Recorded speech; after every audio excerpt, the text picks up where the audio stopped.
गणतंत्र दिवस के दिन दिल्ली में आयोजित किसान रैली के दौरान जो हिंसा देखने को मिली, उसके पीछे दीप सिद्धू के अलावा लखा सिधाना नाम का एक और शख्स का नाम मुख्य रूप से सामने आ रहा है।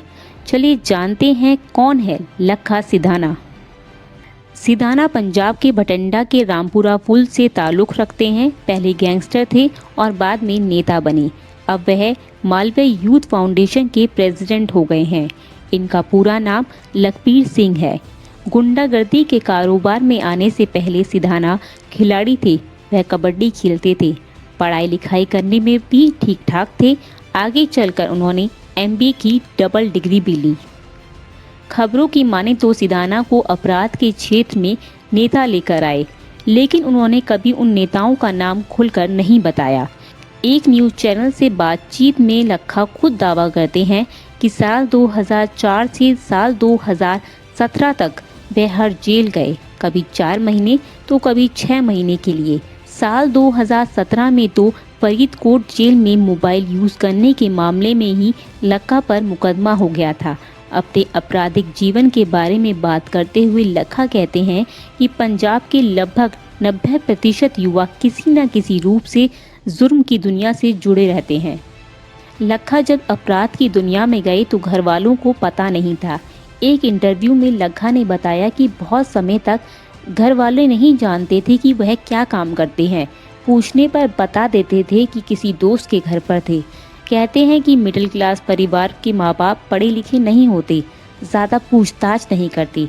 जब मुझसे पूछते थे तो कह देता था दोस्त के पास था।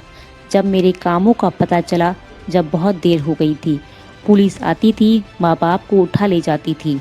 जब कोई झगड़ा होता था तो समझ तो ठोकर लगने के बाद ही आती है। लखा दावा करते हैं कि जेल में रहते हुए उन्होंने किताबें पढ़ी, सीखी क्या है, सीखी इतिहास, मकसरवादी, भगवत सिंह को पढ़ा, फिर सोच में तब्दीली आई। एक इंटरव्यू में अपने काम पर बात करते हुए कहते हैं कि मुझे खुद के किए हुए काम का दुख है।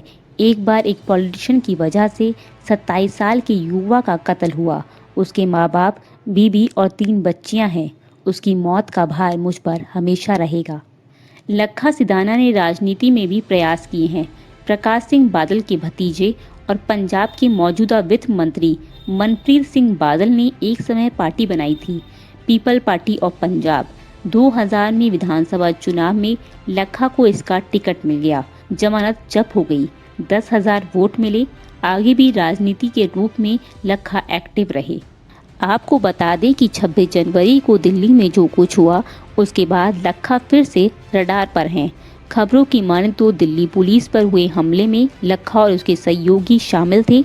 इस आरोप पर अब तक लखा की ओर से कोई सफाई सामने नहीं आई है। News desk.